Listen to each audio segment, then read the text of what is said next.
saçların şimdi deniz kokuyordu. Saçların şimdi deniz kokuyordu. Sokaklar bir nehir, bıraksam kendimi getirir mi beni sana? Bıraksam kendimi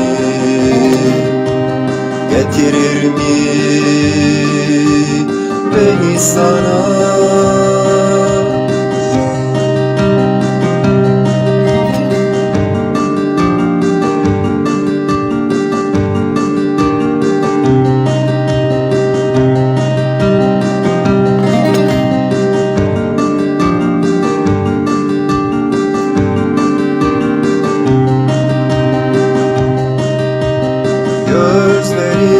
Gözlerim şimdi İstanbul yağmuru.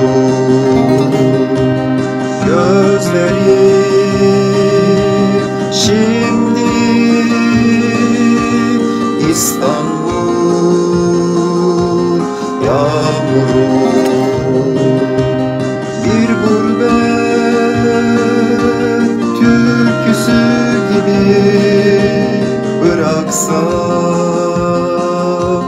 kendimi,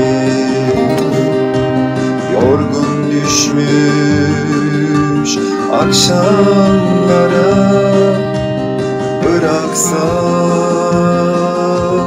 kendimi, yorgun düşmüş akşamlara bıraksam